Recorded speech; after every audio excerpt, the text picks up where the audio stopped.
ครับสวัสดีครับสวัสดีค่ะครับช่วงต่อไปนี้ก็จะเป็นรายการสภาทนายความแพร่พบประชาชนนะครับค่ะวันนี้พบกับผมนายธนชาติ จอไปนานะครับเลขานุการสภาทนายความจังหวัดแพร่ครับค่ะและดิฉันนางสาวกุลิศราแย้มกวีตระกูลกรรมการสภาในความจังหวัดแพร่ค่ะครับสำหรับรายการสภาทนายความแพร่พบประชาชนนะครับก็ออกอากาศทุกวันศุกร์สัปดาห์ที่2หรือ4นะของเดือน ก็คือเดือนละครั้งนะค่ะก็จะเป็นสัปดาห์ที่2หรือสัปดาห์ที่4นะครับของแต่ละเดือนนะครับก็เป็นช่วงเวลาบ่ายโมงถึงบ่าย2โมงนะครับก็1ชั่วโมงนะทางคลื่นวิทยุ FM สพทแพร่นะครับความถี่91เมกะเฮิรตซ์นะครับและถ้าอยากเห็นหน้าตาของเรา2คนก็ไปดูที่Facebook Live นะครับแฟนเพจก็พิมพ์คำว่าสวทจุดแพร่นะครับอันนี้ก็อาจจะเห็นหน้าตาของเราทั้ง2คนนะครับครับในช่วงแรกก็จะเป็นประชาสัมพันธ์เกี่ยวกับกิจกรรมเนาะเป็นงานเกี่ยวกับของสภาทนายความจังหวัดแพร่นะครับซึ่งหน้าที่หลักๆของพวกเราก็คือให้คำปรึกษาเกี่ยวกับคดีความนะครับด้านกฎหมายนะครับทีนี้คดีความที่จะมาปรึกษานะครับก็ตั้งแต่ก่อนเนาะก่อนที่จะมีปัญหาอะไรปุ๊บก็สามารถเข้ามาก่อนที่จะถูกฟ้องคดีนะครับหรือว่าจะฟ้องคนอื่นเป็นคดีนะครับก็สามารถที่จะมาปรึกษานะครับทางทนายความจังหวัดแพร่ก็มีทนายความอาสานะครับที่จะให้คำปรึกษากับท่านนะครับในกรณีที่มีปัญหาด้านกฎหมายนะครับทีนี้นอกจากที่สถานที่ที่จะไปให้คำปรึกษาก็จะมีที่แรกก็คงจะเป็นที่สภาทนายความเนาะนะครับที่สภาทนายความจังหวัดแพร่นะครับก็สำนักงานตั้งอยู่ที่ไหนครับน้องมิ้งค่ะจะตั้งอยู่ในโครงการกาดน้ำทองแพร่นะคะอยู่ติดกับธนาคารออมสินสาขากาดน้ำทองแพร่ค่ะก็คือหลังบิ๊กซีนะที่ติดปากก็หลังบิ๊กซีนะครับอันนี้ก็ประชาชนที่มีปัญหาด้านกฎหมายนะครับจะขอเข้ารับคำปรึกษาก็วันจันทร์ถึงวันศุกร์เวลา 9 โมงถึง 4 โมงเนาะก็สามารถไปพบพวกเราได้นะครับพวกเราก็จะอยู่ประจำกันที่นั่นนะครับก็จะมีผมมีท่านประธานอุเทนสุขญาติมีผมทนายธนชาตินะครับมีทนายมิ้งนะครับที่ประจำอยู่นะครับมีทนายสุทธิสนนะครับซึ่งก็รอให้คำปรึกษาด้านกฎหมายกับท่านนะครับ นอกจากนี้นะครับของสภาทนายความจังหวัดแพร่นะครับก็ได้มีทนายความอาสานะครับมีอีก2โครงการก็คือทนายความอาสาประจำหน่วยงานราชการนะครับก็เป็นชื่อโครงการว่าทนายความอาสาประจำหน่วยงานราชการนะครับซึ่งในจุดที่ให้บริการก็คือที่ศาลจังหวัดแพร่นะครับสำหรับที่ศาลจังหวัดแพร่เนี่ยนะครับจะมีห้องพักของทนายความอาสาที่ชั้น2นะครับที่ชั้น2แล้วก็ถ้าเดินขึ้นไปก็ตึกด้านหลังเดินไปจนสุดอาคารเนาะก็จะมีห้องพักของทนายความอาสานะครับสำหรับของทนายความอาสาประจำหน่วยงานราชการที่ศาลจังหวัดแพร่นะครับเราก็จะให้คำปรึกษาวันจันทร์ถึงวันศุกร์นะครับวันจันทร์ถึงวันศุกร์แล้วก็มันจะงดวันหยุดนักขัตฤกษ์เนาะใช่ค่ะนะครับวันหยุดนักขัตฤกษ์เนี่ยก็จะไม่ได้เปิดนะครับแต่ว่าถ้าเป็นวันปกติก็จันทร์ถึงศุกร์นะครับตั้งแต่เวลา 8:30 นนะครับถึง 4:30 นนะครับเราก็จะมีทนายความอาสาไปนั่งให้คำปรึกษากับประชาชนนะครับทีนี้ถามว่าถ้าไม่มีคดีความไปปรึกษาได้ไหมอย่างที่ทนายบาสได้แจ้งไปเมื่อสักครู่นะคะครับผมยังไม่ถึงขั้นต้องเป็นคดีความก็สามารถที่จะแวะเข้าไปติดต่อได้อาจจะมีคนไปทวงหนี้ที่บ้านนะครับเขาทวงหนี้แบบนี้มันถูกต้องไหมนะครับก็ยังคาใจอยู่ว่าการไปทวงหนี้ถึงที่บ้านเนี่ยมันทวงได้หรือไม่ได้อันนี้เราก็มาปรึกษาได้เนาะว่าในการทวงหนี้มันจะทำยังไงได้บ้างนะครับเขาจะมาทวงที่ทำงานได้ไหมมาทวงหลัง 6 โมงเย็นได้ไหมอะไรประมาณนี้นะครับอันนี้ก็หรือเขาสามารถที่จะทวงเราผ่านหน้าเพจ Facebook หรือทางโซเชียลอะไรอย่างนี้ได้ไหมนะครับอันนี้ก็มาขอคำปรึกษาได้นะครับหรือถูกฟ้องเงินกู้นะครับมาที่ศาลแล้วยังงงอยู่นะครับหรือว่าถูกฟ้องบังคับจำนองถูกฟ้องคดียาบ้านะครับอันนี้ก็ไม่รู้จะปรึกษาใครก็มาปรึกษาทนายความอาสาประจำศาลจังหวัดแพร่นะครับที่ห้องพักทนายได้เลยนะครับไม่มีค่าใช้จ่ายนะครับ อันนี้เราเปิดบริการตั้งแต่8 โมงครึ่งถึง4 โมงครึ่งนะครับอันนี้ก็จันทร์ถึงศุกร์นะครับหรือในกรณีที่บางคดีเนาะที่เคยมาปรึกษาก็อย่างเช่นถูกศาลพิพากษาแล้วก็ไม่รอการลงโทษนี้เป็นต้นนะครับอันนี้เราเรียกว่าขั้นตอนของการอุทธรณ์นะอุทธรณ์ฎีกานะครับหรือบางกรณีก็ศาลพิพากษาไปแล้วนะครับปรากฏว่ามีของกลางในคดีถูกศาลสั่งยึดรถบ้างนะครับยึดโทรศัพท์บ้างอะไรพวกนี้นะครับอันนี้เราจะขอคืนของกลางอะไรพวกนี้นะครับก็สามารถที่จะมาปรึกษาทนายความอาสาประจำหน่วยงานราชการที่ศาลจังหวัดแพร่ได้นะครับอันนี้ทุกวันจันทร์ถึงวันศุกร์นะครับไม่มีค่าใช้จ่ายทีนี้เราไม่อยากไปศาลเนาะไม่อยากไปศาลแต่ก็มีปัญหาด้านกฎหมายนะครับถูกหมวกกันน็อกมาทวงหนี้อะไรพวกนี้นะครับไปกู้เงินหมวกกันน็อกมากุ้มใจไม่รู้จะไปปรึกษาคดีที่ไหนนะครับเราก็มีโครงการทนายความอาสาประจำสถานีตำรวจเนาะเราเปิดให้บริการกี่ที่น้องมิ้งค่ะในจังหวัดแพร่ตอนนี้ของเราเปิดอยู่2ที่ค่ะเปิดอยู่2ที่2 สพนะครับก็คือที่แรกก็เป็นที่สพเมืองแพร่นะครับขึ้นไปเข้าไปที่ในอาคารของสถานีตำรวจภูธรเมืองแพร่เดินผ่านเขาเรียกว่าร้อยเวรเนาะนั่งห้องร้อยเวรปุ๊บก็เราจะอยู่ตรงขวามือนะครับเป็นห้องพักของทนายความอาสาประจำสถานีตำรวจนะครับที่สพเมืองแพร่นะครับสำหรับโครงการอาสาประจำสถานีตำรวจอันนี้เราก็เปิดบริการทุกวันค่ะในส่วนของสพเมืองแพร่นะคะใช่ครับก็คือทุกวันเลยไม่มีวันหยุดไม่เป็นวันหยุดเลยใช่เสาร์อาทิตย์ก็เปิดให้บริการนะครับหรือวันหยุดนักขัตฤกษ์ก็ยังมีทนายความอาสาไปนั่งให้คำปรึกษาอยู่นะครับสำหรับที่สถานีตำรวจภูธรเมืองแพร่นะครับเรามีทนายความอาสาที่ผ่านการอบรมนะครับไม่ใช่ว่าใครจะไปนั่งเป็นทนายความอาสาก็ได้นะครับทนายที่ไปนั่งให้คำปรึกษากับประชาชนที่ทั้งที่ศาลทั้งที่สถานีตำรวจนะครับทนายเหล่านี้ได้ผ่านการฝึกอบรมเนาะจากสภาทนายความในพระบรมราชูปถัมภ์นะครับซึ่งก็ได้เปิดการอบรมเป็นรุ่นๆนะครับสำหรับท่านที่ผ่านการอบรมแล้วเท่านั้นนะครับถึงจะมาขึ้นทะเบียนนะครับเป็นทนายความอาสานะครับให้คำปรึกษากับประชาชนได้นะครับสำหรับที่จังหวัดแพร่เรานะครับก็มีทนายความอาสาที่ขึ้นทะเบียนไว้ทั้งหมด33 ท่าน33 ท่านนะครับก็จะหมุนเวียนนะครับกันไปนั่งให้คำปรึกษากับท่านนะครับทีนี้ที่สถานีตำรวจภูธรเมืองแพร่นะครับก็ทุกวันนะครับไม่เว้นวันหยุดนะครับราชการไม่เว้นวันหยุดนักขัตฤกษ์นะครับก็ไปได้ตั้งแต่8 โมงครึ่งถึง4 โมงครึ่งเหมือนกันนะครับอันนี้ก็ไปขอคำปรึกษานะครับได้นะครับและอีกที่หนึ่งนะครับที่เราเปิดให้คำปรึกษานะครับก็คือที่สถานีตำรวจภูธรสุเมนนะครับเป็นอีกที่หนึ่งซึ่งแต่เดิมเราเปิด5 วันเสาร์อาทิตย์พุธพฤหัสศุกร์นะครับ5 วันแต่ในระยะนี้ช่วงนี้หลังจากที่มีการเปลี่ยนแปลงนะครับก็เราเปิดวันจันทร์ถึงวันศุกร์ค่ะช่วงนี้จะวันจันทร์ถึงวันศุกร์นะครับเหมือนกับที่ศาลจังหวัดแพร่นะครับตั้งแต่เวลา 8 โมงครึ่งถึง4 โมงครึ่งนะครับสำหรับที่สถานีตำรวจภูธรสูงเม่นเนี่ยนะครับขึ้นไปปุ๊บด้านหน้าก็จะเจอนะครับพระบรมฉายาลักษณ์แล้วก็เราก็จะนั่งอยู่ตรงนั้นเลยนะครับเป็นห้องพักของทนายความอาสานะครับก็ให้คำปรึกษาด้านกฎหมายนะครับตั้งแต่ไม่ได้เป็นคดีความนะครับหรือเป็นคดีความแล้วหรือถูกแจ้งความแล้วนะครับ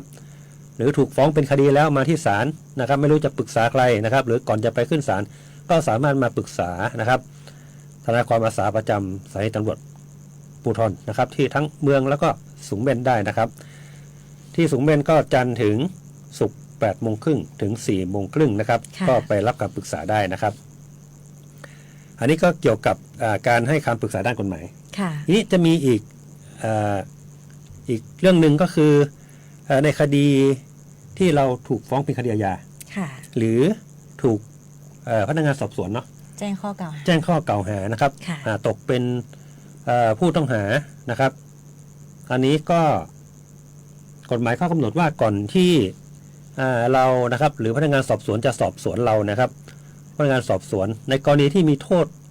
ประหารชีวิต ค่ะ หรือเด็กที่อายุยังไม่เกิน18ปีนะครับพนักงานสอบสวนจะถามว่ามีทนายความหรือยัง นะครับก่อนสอบสวนนะ ค่ะ เป็นกฎหมายแจ้งสิทธิ์นะครับว่าคุณมีทนายความหรือยังถ้าคุณไม่มีปุ๊บเนี่ยครับพนักงานสอบสวนต้องตั้งทนายความให้นะ ก็ ครับ คือมีหน้าที่ในการจัดหาให้ ใช่เพราะว่ากฎหมายกำหนดไว้นะครับว่าในการที่เราจะถูกดำเนินคดีนะครับ เราต้องสามารถที่จะขอคำปรึกษานะครับจากทนายความหรือบุคคลที่เราไว้วางใจ ค่ะ และก็เป็นการส่วนตัวด้วยนะนะครับเป็นการส่วนตัวนะครับ ก็คืออยู่กัน2 ต่อ 2 ค่ะ โดยที่ไม่มีพนักงานสอบสวนหรือมีบุคคลอื่นเข้ามายุ่งเกี่ยวนะครับเป็นการส่วนตัวนะครับอันนี้กฎหมายกำหนดไว้นะครับ เพราะฉะนั้นท่านสามารถที่จะแจ้งกับต้องดูโทษก่อนเนาะ ค่ะ ถ้าโทษประหารชีวิตหรือเด็กที่อายุยังไม่ถึง18 ปีเนี่ยนะครับ ก็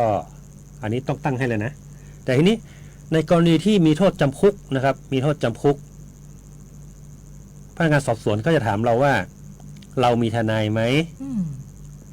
ถ้าเราไม่มีนะครับและ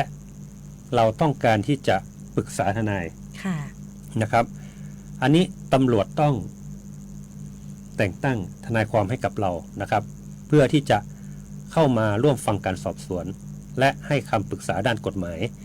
กับผู้ต้องหาคนนั้นนะครับอันนี้แต่ถ้าถามแล้วบอกว่าไม่เอามันก็จะปรากฏในเขาเรียกว่าอะไรนะเป็นเกี่ยวกับบันทึกการแจ้งสิทธิ์ค่ะบันทึกการแจ้งสิทธิ์นะครับ ค่ะ ว่าพนักงานสอบสวนถามแล้วนะว่าคุณนะครับต้องการทนายไหมถ้าไม่ต้องการแล้วขอให้พนักงานสอบสวนตั้งให้นะครับพนักงานสอบสวนก็ต้องตั้งทีนี้แล้วพนักงานสอบสวนจะเอาทนายความร่วมฟังการสอบสวนมาจากไหนนะครับก็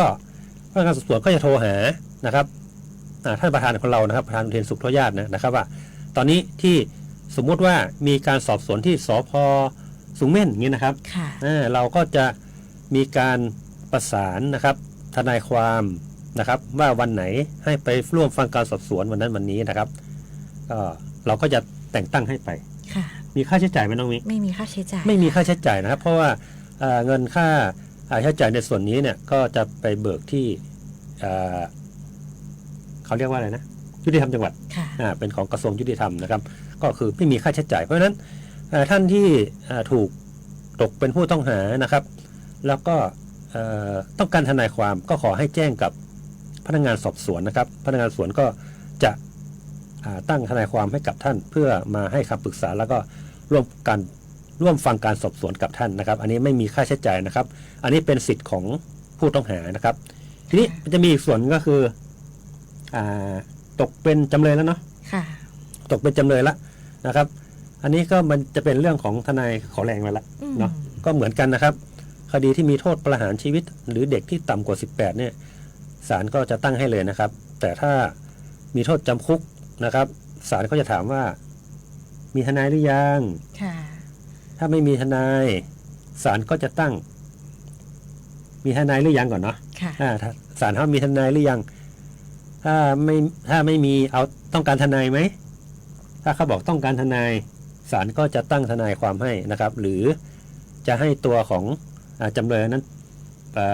หาทนายเองก็ได้นะครับอันนี้ก็แล้วแต่ในกรณีที่เป็นทนายที่ศาลตั้งให้เราเรียกว่าทนายขอแรงเนาะอันนี้ก็ศาลก็จะเป็นคนจ่ายค่าทนายให้นะครับก็ไม่มีค่าใช้จ่ายนะครับอันนี้ก็เป็นเรื่องเกี่ยวกับการให้คำปรึกษาและก็เป็นเรื่องเกี่ยวกับกิจกรรมนะครับหรือเป็นหน้าที่ของสภาทนายความเกี่ยวกับการให้คำปรึกษาแล้วก็เป็นการ ร่วมฟังการสอบสวนนะครับในชั้นสอบสวนนะครับอันนี้ก็สามารถที่จะไปใช้บริการนะครับขอคำปรึกษาได้นะครับได้ทุกสพเลยไหมคะได้ทุกที่ตอนนี้มี2 ที่หมายถึงว่าในส่วนที่ว่าพนักงานร่วมฟังการสอบสวนใช่ไหมใช่ค่ะก็ทุกสพทั่วจังหวัดแพร่นะไม่ได้จำกัดเฉพาะสพเมืองกับสูงเม่นใช่ไหมคะใช่ทุกสพนะครับไม่ว่าคุณจะถูกจับที่วังชิ้นนะครับค่ะถ้าถูกพนักงานสอบสวนสพวังชิ้นหรือว่าสลอยนะครับก็อยู่ในเขตจังหวัดแพร่เนี่ยถูกจับปุ๊บตกเป็นผู้ต้องหาแล้วจะเริ่มมีการสอบสวนคุณก็สามารถที่จะแจ้งกับพนักงานสอบสวนว่าเราต้องการทนายความนะครับทนายอุเทนก็จะตั้งนะครับทนายความนะครับไกลก็จะไปนะครับไม่จะเป็นที่อำเภอ2ร้องกวางไผ่โทนนะก็ไกลเหมือนกันนะก็มีทนายนะครับเรามีทนายอยู่ทุกพื้นที่ในจังหวัดแพร่นะครับทนายความร่วมฟังการสอบสวนนะครับท่านก็สามารถแจ้งพนักงานสอบสวนได้นะครับว่าต้องการทนายความนะครับอันนี้ก็เดี๋ยวเราก็จะจัดทนายความไปให้นะครับอันนี้ก็เป็นบริการจากสภาทนายความจังหวัดแพร่นะครับอันนี้ก็เป็นข่าวประชาสัมพันธ์นะครับลำดับต่อไปเป็นเรื่องอะไรครับน้องมิ้งจะเป็นเกี่ยวกับข่าวประชาสัมพันธ์กิจกรรมของสภาทนายความจังหวัดแพร่ที่เข้าไปประสานให้ความร่วมมือกับองค์กรและหน่วยงานต่างๆในจังหวัดแพร่นอกจากจะทำหน้าที่ในการเผยแพร่แล้วก็ให้คำปรึกษาด้านกฎหมายแล้วเราก็เรียกว่าอยู่ในคณะกรรมการชุดต่างๆที่เขาเรียกว่าอยู่ในกระบวนการยุติธรรมนะครับไม่ว่าจะเป็นอะไรเป็นเรื่องเกี่ยวกับอะไรครับน้องมิ้งค่ะเป็นข่าวเกี่ยวกับการประชุมของสำนักงานยุติธรรมจังหวัดแพร่นะคะค่ะก็เมื่อวันพุธที่27 พฤษภาคม 2569นะคะเวลา 13:30 นาทีณห้องประชุมสำนักงานยุติธรรมจังหวัดแพร่ชั้น1อาคารบูรณาการกระทรวงยุติธรรมจังหวัดแพร่นะคะนายอุเทนสุขทั่วญาติประธานสภาในจังหวัดแพร่ก็ได้เข้าร่วมประชุมในชุดคณะอนุกรรมการให้ความช่วยเหลือประจำจังหวัดแพร่ครั้งที่5ประจำปี2569ค่ะโดยในครั้งนี้นะคะก็ได้รับเกียรติจากนายชัยสิทธิ์ชัยสำฤทธิ์ผล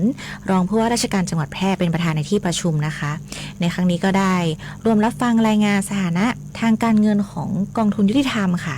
รายงานผลการดำเนินการให้ความช่วยเหลือเงินกองทุนยุติธรรมนะคะและร่วมพิจารณา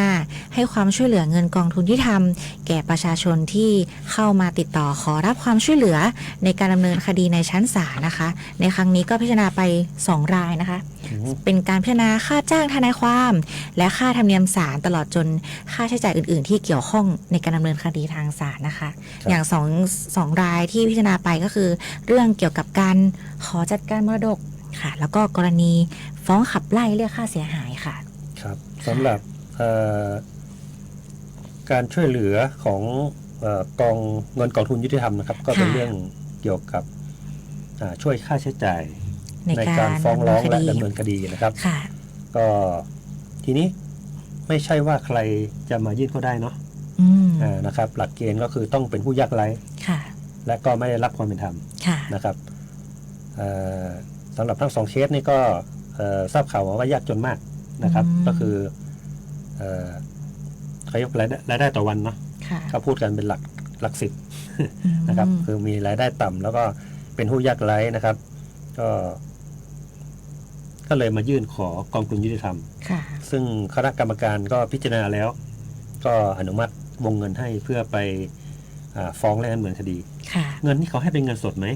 ไม่ได้ให้เงินกับทางผู้ขอรับความช่วยเหลือโดยตรงนะคะครับก็คือหลังจากที่อนุมัติเป็นเงินแล้วใช่ก็จะมีทนายความที่ไปขึ้นทะเบียนไว้กับกองทุนยุติธรรมเนาะจากนั้นก็จะอนุมัติเงินจำนวนนี้ให้กับทนายความที่ขึ้นทะเบียนแล้วก็ให้เขาไปดำเนินคดีนะครับอันนี้ก็เป็นส่วนหนึ่งของงานของสภาทนายความเนาะที่ได้เข้าไปร่วมเป็นคณะกรรมการในการพิจารณานะครับค่ะก็นอกจากในส่วนของ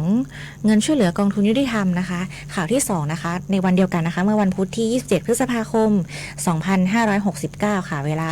14:30 นาทีนะคะณห้องประชุมสำนักงานยุติธรรมจังหวัดแพร่นะคะนายอุเทนสุขทั่วญาติประธานสภาในความจังหวัดแพร่ก็ได้เข้าร่วมประชุมคณะอนุกรรมการพิจารณาค่าตอบแทนผู้เสียหายและค่าทดแทนและค่าใช้จ่ายแก่จำเลยในคดีอาญาประจำจังหวัดแพร่ครั้งที่5 ประจำปี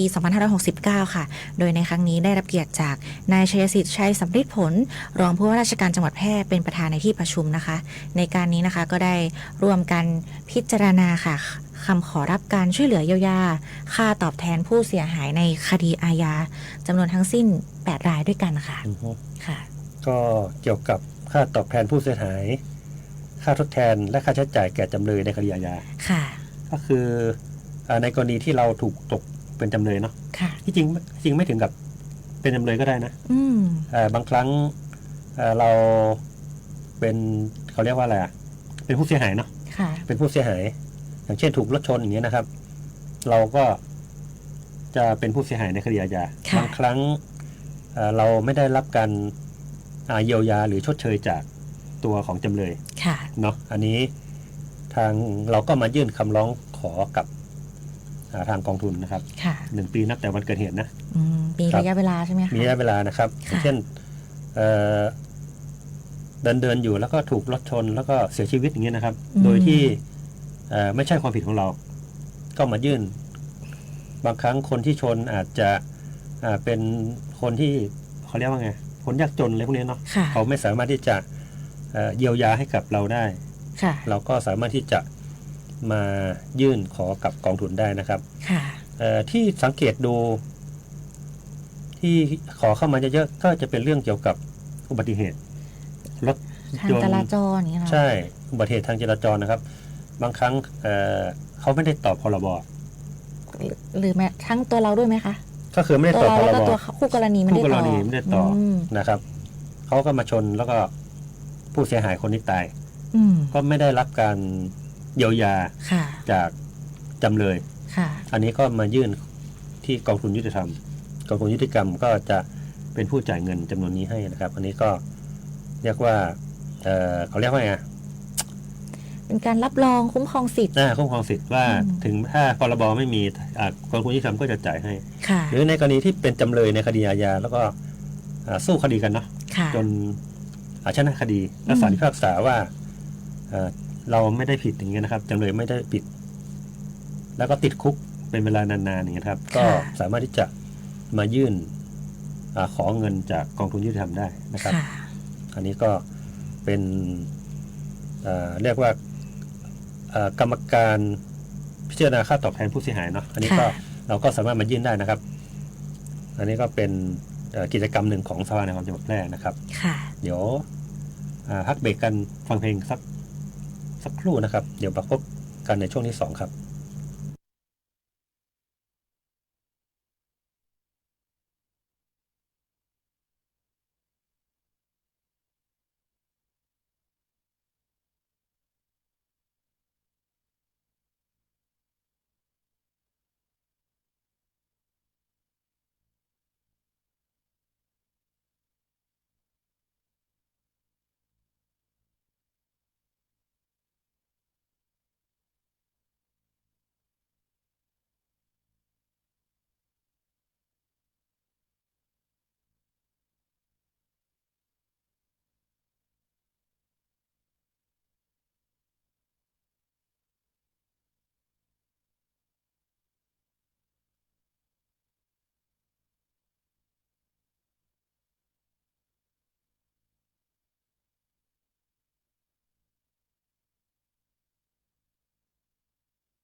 ครับพบกับรายการสภาทนายความแพทย์พบประชาชนนะครับในช่วงที่2ค่ะก็จะเป็นข่าวสารของกิ กิ จ จ กร กร ร ร ม มค่ะข่าวที่3นะคะเกี่ยวกับกิจกรรมของสภาในความจังหวัดแพร่เกี่ยวกับการร่วมมือกับหน่วยงานในองค์กรจังหวัดแพร่นะคะเมื่อวันศุกร์ที่29พฤษภาคม2569เวลา 9 นาฬิกาณห้องแกรนด์บอลรูมชั้น2โรงแรมแพร่นคราตำบลในเวียงอำเภอเมืองแพร่จังหวัดแพร่ค่ะนายอุเทนสุขทั่วญาติประธานสภาในความจังหวัดแพร่เข้าร่วมประชุมขับเคลื่อนการเสริมสร้างพลเมืองคุณภาพจังหวัดแพร่ซึ่งจัดโดยสำนักงานคณะกรรมการการเลือกตั้งประจำจังหวัดแพร่นะคะครั้งนี้นะคะท่านก็ได้เข้าร่วมในฐานะประธานสภาในความจังหวัดแพร่และวิทยากร MT นะคะหรือที่เรียกว่า Master Trainer ค่ะของสำนักงานคณะกรรมการการเลือกตั้งประจำจังหวัดแพร่ค่ะซึ่งก็ได้ร่วมแลกเปลี่ยนความคิดเห็นรับฟังข้อเสนอแนะ และร่วมขับเคลื่อนภารกิจสำคัญในการสร้างพลเมืองคุณภาพอันเป็นรากฐานของการพัฒนาประชาธิปไตยและสังคมไทยอย่างยั่งยืนนะคะค่ะซึ่งนี้ก็เป็นบทบาทของสภาในความจังหวัดแพร่นะคะในการประสานความร่วมมือกับสำนักงานกกต.จังหวัดแพร่สถานศึกษาองค์กรปกครองส่วนท้องถิ่นหน่วยงานภาครัฐภาคประชาชนและทุกภาคส่วนที่เกี่ยวข้องค่ะก็เป็นการเสริมสร้างความรู้ความเข้าใจทางด้านกฎหมายสิทธิและหน้าที่ของพลเมืองตลอดจนการสร้างจิตสำนึกในการมีส่วนร่วมทางประชาธิปไตยแก่ประชาชนในพื้นที่จังหวัดแพร่ค่ะครับผมค่ะและข่าวประชาสัมพันธ์สุดท้ายนะคะข่าวที่4ค่ะเมื่อวันอังคารที่23มิถุนายน2569ค่ะเวลา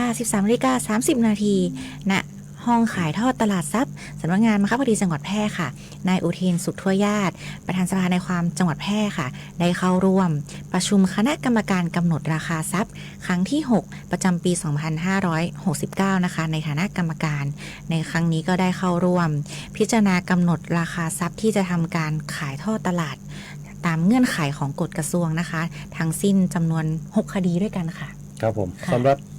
คณะกรรมการกำหนดราคาทรัพย์นะครับค่ะอันนี้ก็ฟังแล้วก็ไม่คุ้นหูเนาะมันคืออะไรคะทนายบาทสำหรับคณะกรรมการกำหนดราคาทรัพย์ก็คือ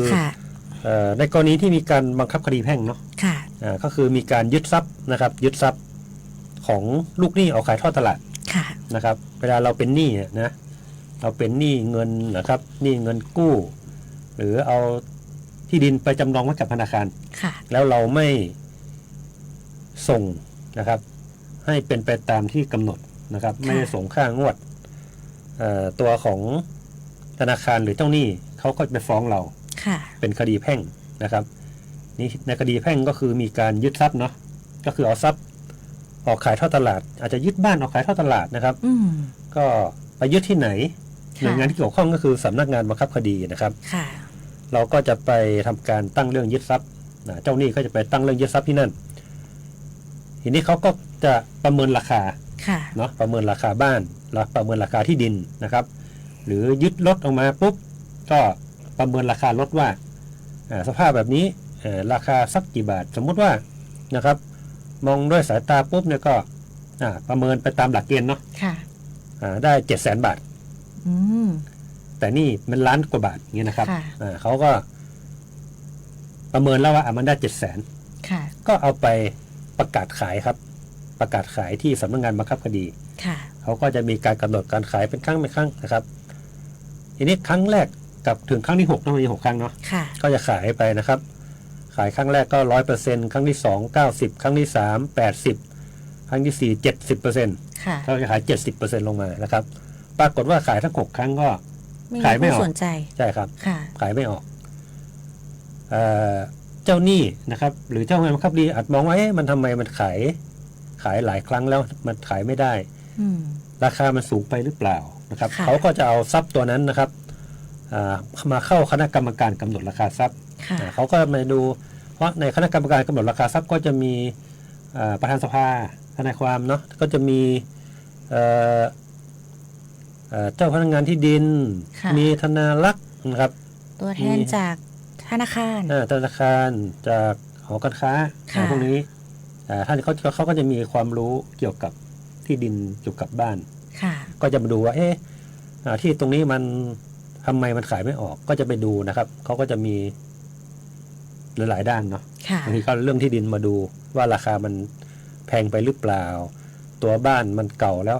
ปรับราคาได้เป็นไงบ้างอย่างนี้นะครับ ค่ะ แต่แล้วก็เอามาเข้ากรรมการครับจาก 700,000 ก็อาจจะลดลงมาเหลือ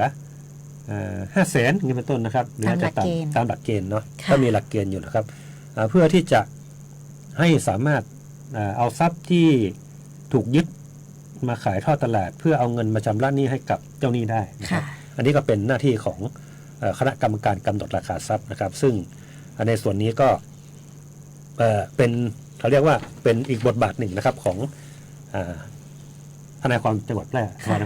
ในระดับของจังหวัด ค่ะนอกจากนี้เราก็ยังมีในส่วนของการ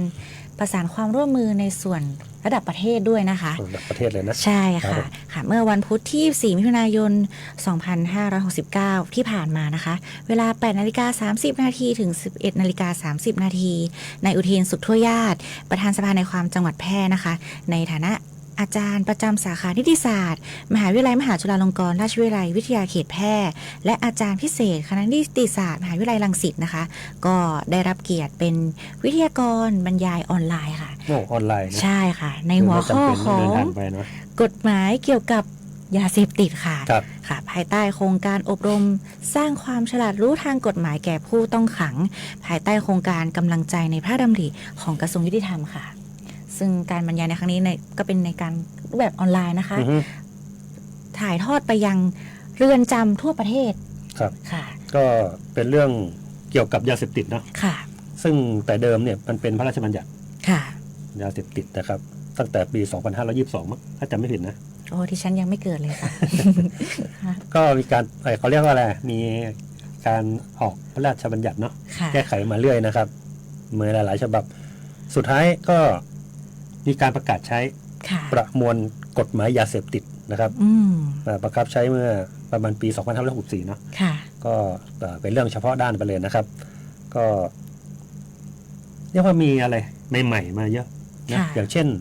ข้อสันนิษฐานในการครอบครองไว้เพื่อ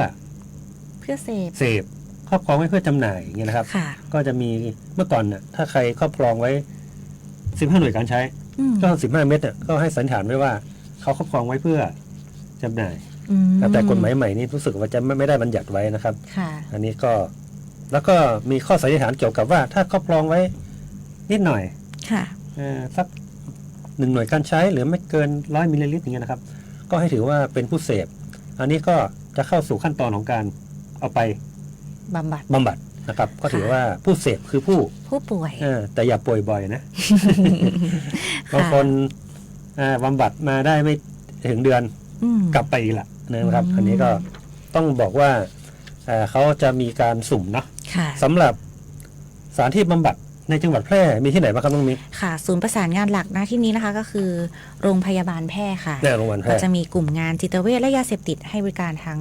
ผู้ป่วยนอกและผู้ป่วยในนะคะเพราะว่าในการจะบำบัดเนี่ยต้องบอกว่ามันสมัครใจนะใช้คำสมัครใจนี่นอกจากที่โรงพยาบาลแพทย์แล้วมีที่ไหนครับค่ะก็จะมีโรงพยาบาลชุมชนประจำอำเภอนะคะทุกแห่งที่มีคลินิกคัดกรองนะคะตอนนี้ก็มีที่โรงพยาบาลสูงเม่นนะครับที่รู้สึกว่าเขาจะมีเป็นค่ายห้องพักเลยนะมีนะครับที่สูงเม่นนะครับแล้วก็มีที่โรงพยาบาลสมเด็จยุวราชเด่นชัย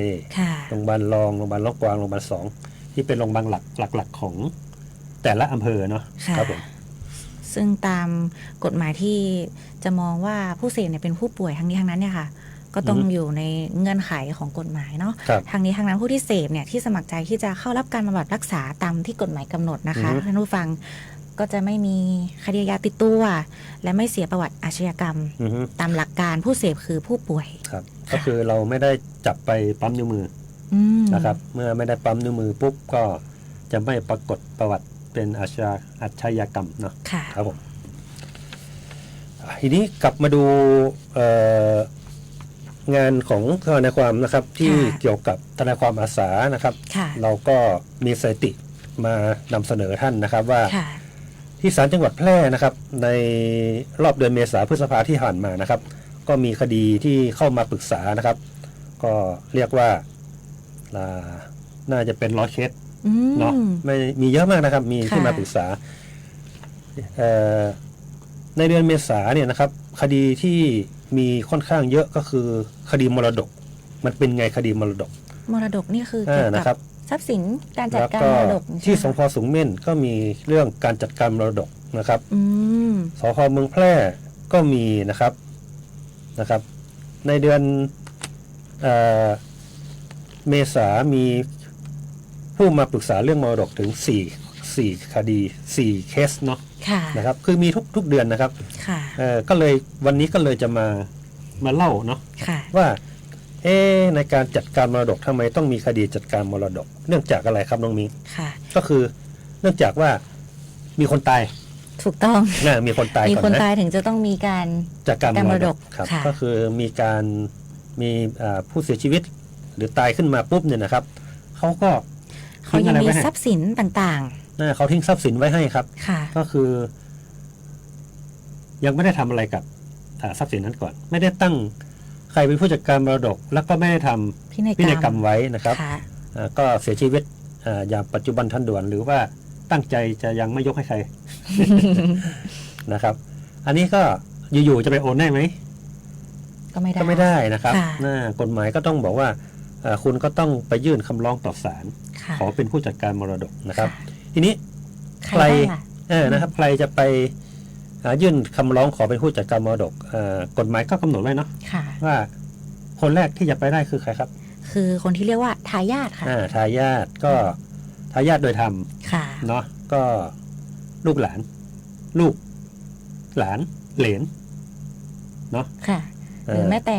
พ่อแม่ที่ยังมีชีวิตอยู่ พ่อแม่ก็ได้นะครับ ค่ะ ปู่ย่าตายายทวด ถ้าไล่สายลงมาเนาะ ค่ะ ถ้าข้างบนสายข้างบนไม่มีก็ต้องไล่ลำดับลงมาเรื่อยๆนะครับ ค่ะ ทีนี้จะมีอีกนอกจากทายาทแล้วกฎหมายบอกว่าผู้มีส่วนได้เสีย ที่จะสามารถยื่นคำร้องได้ใช่ไหมคะ ใช่ครับ ผู้มีส่วนได้เสียคือใครบ้างอ่ะ ค่ะ ก็เคยมีเคสนะน้องมิ้ง อืม น้องมิ้งผู้มีส่วนได้เสียเป็นยังไง ค่ะ ก็เคยมีเคสนะคะ ก็คือในส่วนของคนที่เขาอยู่กินกันฉันสามีภรรยาค่ะ ใช่เคสนี้ก็ ไม่ได้แต่งงานกัน ไม่ได้แต่งงานครับ ไม่ได้จดทะเบียนสมรส ใช่เขาอยู่กินด้วยกันนะครับ แล้วก็มีการจัดงานมงคลสมรส จัดงานนะคะ แต่ไม่ได้พากัน ใช่ ไปที่อำเภอไปจดทะเบียนสมรส ที่จริงการสมรสที่ถูกต้องตามกฎหมายคือต้องไปจด จดทะเบียน สมรสครับ ค่ะ เขาก็ไปจัดงานมงคลสมรสเนาะก็คือ ค่ะ กินเลี้ยงมีการผูกข้อไม้ข้อมือมีขบวนขันหมาก ค่ะ ทุกอย่างนะครับ เสร็จแล้วก็อยู่กินด้วยกันมาประมาณ 5-6 ปี อืม ก็ไปซื้อรถ ค่ะ เป็นชื่อผู้ชายนะ อ๋อ จะอยู่กินด้วยกัน แล้ว ค่ะ ผู้ชายก็ไปซื้อรถผ่อนนะครับ ะ แล้วก็ซื้อบ้านแต่ใช้เป็นชื่อผู้ชาย ค่ะ นะครับมอเตอร์ไซค์ก็เป็นชื่อผู้ชาย ค่ะ นะครับ แต่ก็อยู่กินกับผู้หญิง ค่ะ นะครับ ก็มาปรึกษาว่าจะยื่นคำร้องขอเป็นผู้จัดการมรดกได้ไหม อืม นะครับเราก็ไปดูข้อกฎหมายแล้ว ค่ะ ว่าเขาเรียกว่าอะไรกรรมสิทธิ์ร่วม ค่ะ เนาะเป็นกรรมสิทธิ์ร่วมนะครับ ก็คือทำมาหาได้ด้วยกันในระหว่างที่อยู่กินด้วยกันนะครับ ค่ะ ก็สุดท้ายเราก็ไปยื่นคำร้องก็บรรยายคำร้องไปตามนั้นนะว่ามาอยู่กินด้วยกันนะครับ มีการจัดงานตามประเพณีนะครับ แล้วก็อยู่กินด้วยกันมาตลอดนะครับ ค่ะ ก็ยื่นคำร้องไปในฐานะผู้ ผู้มีส่วนได้เสีย นะครับ อันนี้ก็สามารถทำได้ ค่ะ หรืออีกกรณีหนึ่งก็คือนะครับ อาจจะไปหาที่พนักงานอัยการนะครับ ให้พนักงานอัยการเป็นผู้ยื่นคำร้องให้นะครับอันนี้ก็สามารถทำได้นะครับ ค่ะ ซึ่งตัวเขตอำนาจศาลนะคะที่เราจะไปยื่นคำร้องขอเป็นผู้จัดการมรดกเนี่ย เราต้องไปยื่นที่ศาลไหนคะ ทีนี้ในการยื่นคำร้องขอเป็นผู้จัดการมรดกเนาะ ค่ะ ก็เราจะดูที่ทะเบียนบ้าน ทะเบียนบ้านของผู้ร้อง หรือว่า ของ ของ คนตาย ผู้ตาย ของคน ของ ตาย ผู้ตา นะครับ ยค่ะ คนตายอยู่ที่ไหน ก็ให้ไปยื่นคำร้องที่ศาลนั้นนะครับแต่ก็มีบางเคสนะ อืม บางเคสก็คือที่เคยทำมาก็คืออาจจะไปยื่นที่หลักทรัพย์มันตั้งอยู่ ก็สามารถทำได้นะครับ แต่ที่ทำมาตลอดคือจะยื่นที่ภูมิลำเนาของเจ้ามรดกนะครับ ถ้าเป็นคนจังหวัดแพร่ก็ยื่นที่ศาล จังหวัด จังหวัดแพร่นะครับ ค่ะ อันี้เราก็เอาตัวนี้ดีกว่านะครับ ค่ะ ก็จะน่าจะง่ายกว่านะครับ ทีนี้คุณสมบัติของลักษณะของผู้ที่จะมาเป็นผู้จัดการมรดก อันแรกก็คือต้องเป็นไงนะต้องเป็นผู้ที่บรรลุนิติภาวะบรรลุนิติภาวะแล้วก็คืออายุเกิน20 ปีนะครับ20 ปีบริบูรณ์ขึ้นไปนะครับอันที่2ก็คือไม่เป็นคนวิกลจริตคนเสมือนไร้ความสามารถนะครับหรือบุคคลที่ศาลสั่งให้เป็นบุคคลไร้ความสามารถแล้วก็บุคคลล้มละลายอันนี้ไม่ได้นะครับเพราะฉะนั้นเวลาเรายื่นคำร้องก็ต้องระบุให้ศาลนะครับว่าไม่เป็นบุคคลต้องห้ามตามกฎหมายนะครับทีนี้ระยะเวลาอะไรต่อน้องมิกเอกสารที่ใช้ในการจัดการมรดกนะครับในการมรดกอันแรกก็ของผู้ตายก่อนนะเอกสารในส่วนของผู้ตายของผู้ตายก็จะมีทะเบียนบ้านเพราะว่าปกติทะเบียนบ้านคนตายถ้าเราไปแจ้งตายค่ะครับตัวทะเบียนบ้านเนี่ยจะมีประทับแทนคำว่าตายครับผมแต่ที่ขาดไม่ได้ก็คือมรณบัตรนะครับหรือหนังสือรับรองการตายก็ได้2อย่างมรณบัตรนี่ก็ออกให้ที่เทศบาลเนาะเทศบาลหรือที่อำเภอนะครับแต่หนังสือรับรองการตายเนี่ยบางครั้งอันนี้ส่วนใหญ่จะเป็นคนรุ่นเก่าๆที่เสียชีวิตไปแล้วไม่มีมรณบัตรนะครับเราก็จะใช้หนังสือรับรองการตายนะครับอันนี้นะครับถ้าเจ้ามรดกมีคู่สมรสก็ใช้ใบสำคัญการสมรสทะเบียนสมรสหรือใบสำคัญการสมรสนะครับ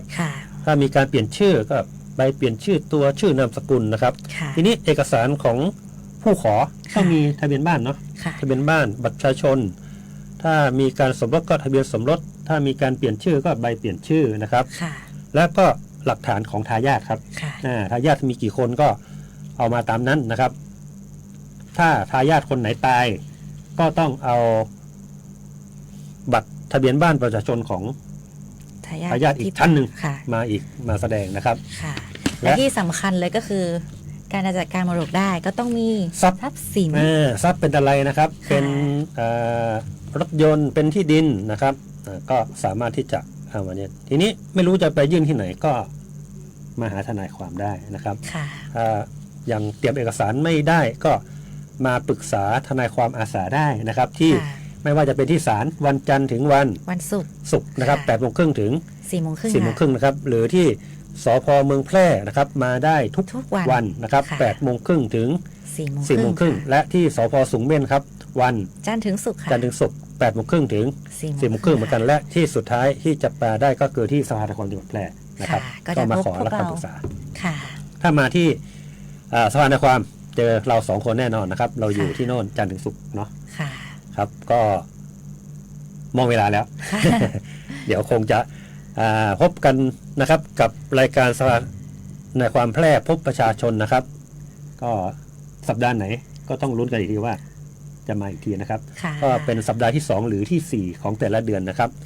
สำหรับในวันนี้ผมนายธนชาติชาวปลายนานะครับเลขานุการสภาความจังหวัดแพร่ครับค่ะและดิฉันนางสาวกุลิศราแย้มกวิตกูลกรรมการสภาในความจังหวัดแพร่ค่ะขออนุญาตลาไปก่อนนะครับสวัสดีครับ